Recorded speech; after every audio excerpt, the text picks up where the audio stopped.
በስመ አብ ወወልድ ወመንፈስ ቅዱስ አሐዱ አምላክ አሜን።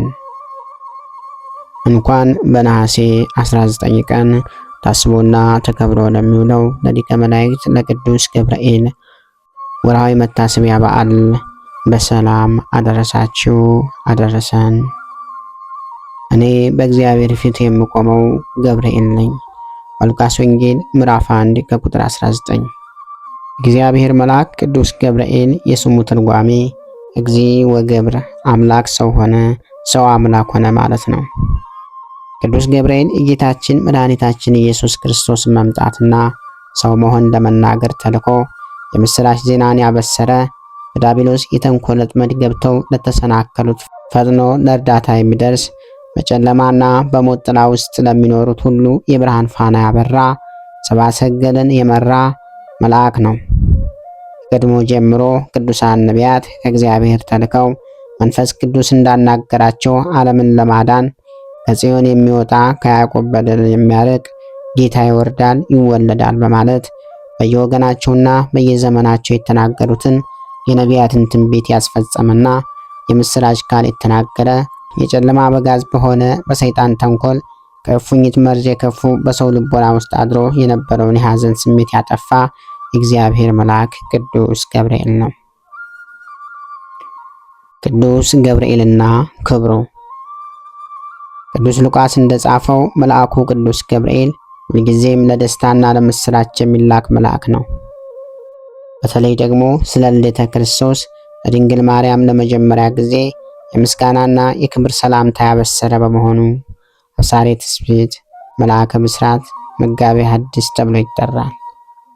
ቅዱስ ገብርኤል ከሌሎች መላእክት ተለይቶ መላእክት ከተፈጠሩ በኋላ አምላካቸውን ለማወቅ መኑ ፈጠርነ እያሉ ሲባዝኑ፣ ሳጥናኤል እኔ ፈጠርኳቸው ሲል፣ ቅዱስ ገብርኤል ግን የፈጠረልን አምላክ እስከምናውቅ ድረስ በያለንበት እንቁም እንጽና፣ ንቁም በበህልዌነ እስከንረክብ አምላክነ በማለት መላእክትን ያረጋጋ መልአክ ነው። አክሲማሪዎስ ገጽ 35። በዚህም አባቶቻችን እንደሚሉት መልአኩን የመጀመሪያ የተዋህዶ ሰባኪ ነው። ምክንያቱም ከፍጥረታት አስቀድሞ አምላኩን አውቆ ስብከት የጀመረ መልአክ ነውና። በዚህም ምክንያት ወበእንተ ሲደሎ ከመይጹር ዜናሃ ለማርያም ድንግል ማርያምን ያበስር ዘንድ የተገባው ሆነ እንዲል ነገረ ሥጋዌውንም ለድንግል እንዲያበስር አድሎታል። ከዚህም በኋላ ደጋግ ሰዎችን ለመርዳት የሚወጣ የሚወርድ ሆኗል። ቅዱስ ገብርኤል ከሌሎች መላእክት ተለይቶ ዘወትር በምንጸለያቸው ጸሎቶች ስሙ የሚጠራ መልአክ ነው። ይኸውም በዘወትር ጸሎት በአቡነ ዘበሰማያት፣ በሰላም ቅዱስ ገብርኤል፣ በውዳሴ ማርያም፣ የወዲሶሟ መላእክትና በመሳሰሉ ጸሎቶች ዘወትር ስሙ የሚጠራ መልአክ ነው። ቅዱስ ገብርኤል ካህናት አባቶች እንደሚሉት ስዕለት ሰሚ እንዲሁም ፈጥኖ ደራሽ መልአክ ነው። በዚህ ምክንያት በክርስቲያኖች ዘንድ እጅግ ተወዳጅ መልአክ ነው። ስለዚህም ፈጥኖ ደራሹ መልአክ ስዕለት ሰሚው መልአክ ይባላል። በሀገራችንም ክብረ በዓሉ በቁልቤ ገብርኤልና በተለያዩ ቦታዎች እጅግ በርካታ ሕዝበ ክርስቲያን በተገኙበት ይከበራል። የአምላክ እናት እመቤታችን ቅድስት ድንግል ማርያም ከሌሎች መላእክት ሁሉ በይበልጥ መልአኩ ቅዱስ ገብርኤል እንደምትወደው በድርሳነ ገብርኤል ላይ ተጽፏል።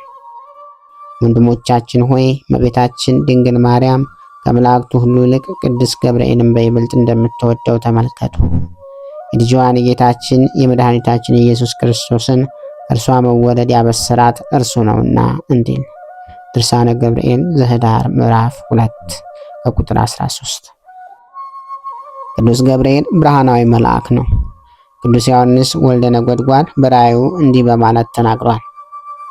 ከዚህ በኋላ ታላቅ ስልጣን ያለው ሌላ መልአክ ከሰማይ ሲወርድ አየሁ፣ ከክብሩም የተነሳ ምድር በራች እንዳለ ራእየ ዮሐንስ ምዕራፍ 18 ከቁጥር 1።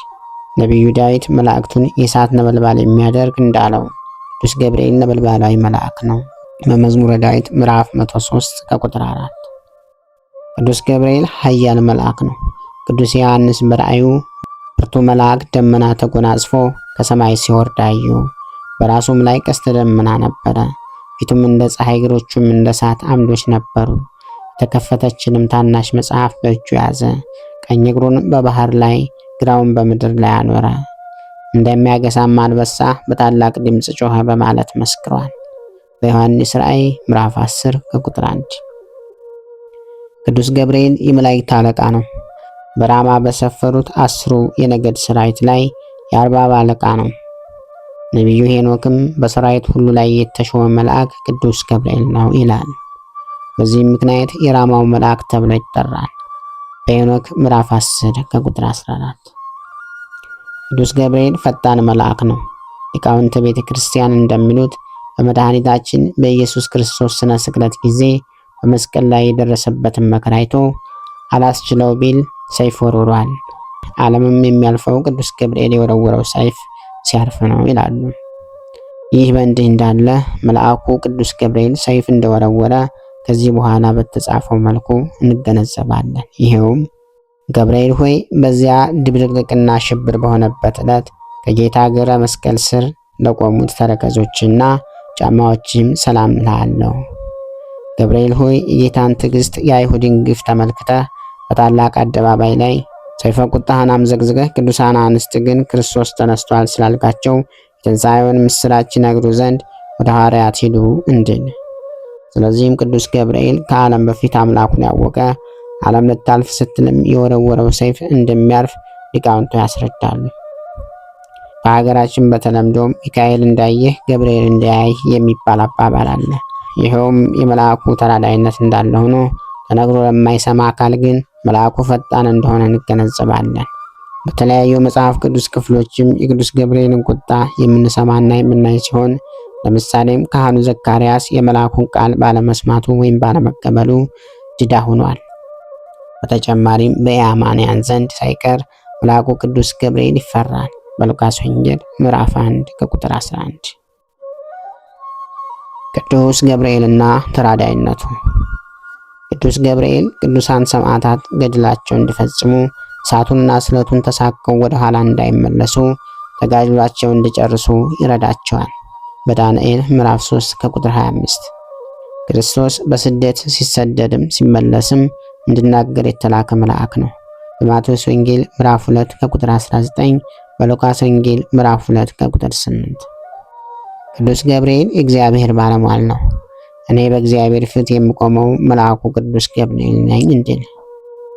ቅዱስ ገብርኤል በእግዚአብሔር ፊት የሚቆመው ማለቱም ለእግዚአብሔር የተወሰነ ፊት ኖሮት ማለትም እንደ ንጉሥ ወታደር በእግዚአብሔር ፊት ተገትሎ የሚቆም መሆኑ ለመግለጽ አይደለም። ምንጊዜም ከእግዚአብሔር የማይለይ መሆኑና አማላጅነቱን ለመግለጽ ነው እንጂ። በሉቃስ ወንጌል ምዕራፍ 1 ከቁጥር 19። ቅዱስ ገብርኤል ምዕመናንን የሚጠብቅ ጠባቂ መልአክ ነው። ስለዚህ ምስክር የመጽሐፍ ቅዱስ ጥቅሶችን እንመልከት። በመንገድህ ሁሉ ይጠብቁህ ዘንድ መላእክቱን ስላንተ ያዛቸዋል፣ እግርህን በድንጋይ እንዳትሰናከል በእጆቹ ያነሱሃል እንዲል በመዝሙረ ዳዊት ምዕራፍ 91 ከቁጥር 11። እግዚአብሔር መልአክ በሚፈሩት ሰዎች ዙሪያ ይሰፍራል ያድናቸዋልም በመዝሙረ ዳዊት ምዕራፍ 34 ከቁጥር 1። በመንገድህ ይጠብቅህ ዘንድ ወደ አዘጋጀሁት ስፍራ ያገባህ ዘንድ እነሆ እኔ መልአክን በፊት እሰዳለሁ። ኦሪት ዘጸአት ምዕራፍ 23 ከቁጥር 20። ቅዱስ ገብርኤልና ክብረ በዓሉ። የኢትዮጵያ ኦርቶዶክስ ተዋሕዶ ቤተክርስቲያን የቅዱሳት መላእክትን ወርሃዊና ዓመታዊ በዓላቸውን በጸሎትና በምስጋና ታከብራለች። በተለይም ታኅሳስ 19 ቀን የመልአኩ የቅዱስ ገብርኤል በዓል በሚከበርበት ምክንያት ብርሃናዊ መልአክ ቅዱስ ገብርኤል አግብርተ እግዚአብሔር አናንያ፣ አዛርያ፣ ሚሳኤልን ወይም ሰለስቱ ደቂቅን ከእቶነ እሳት ያዳነበት ዕለት በመሆን ነው። ትናንት 3 ሰዎች አስረን ከእሳቱ ጥለን ነበር። ዛሬ ግን 4 ሆነው ከእስራቸውም ተፈተው በእሳቱ ውስጥ ሲመላለሱ ያለው 4ተኛውም የእግዚአብሔር ልጅ ይመስላል በማለት ይገልጸዋል። ወዲያውኑም ከእቶኑ ሂዶ አንትሙ ሲድራቅ ወሚሳቅ ወአብደናጎ አግብርተ እግዚአብሔር ኑ ውጻኡ ኑ ውጡ አላቸው። ብር እያሉ ከእሳት ውስጥ ወጥተዋል። በልብሳቸው ላይም ጥላሸት እንኳ አልተገኘም። ናቡከደነጾርም ይህንን አይቶ አምላክ እግዚአብሔር ይመስገን አለ። ንጉሱም አዋጁን በአዋጅ መልሶ ለሕፃናቱ በሹመት ላይ ሹመት በክብር ላይ ክብር ጨምሯቸዋል።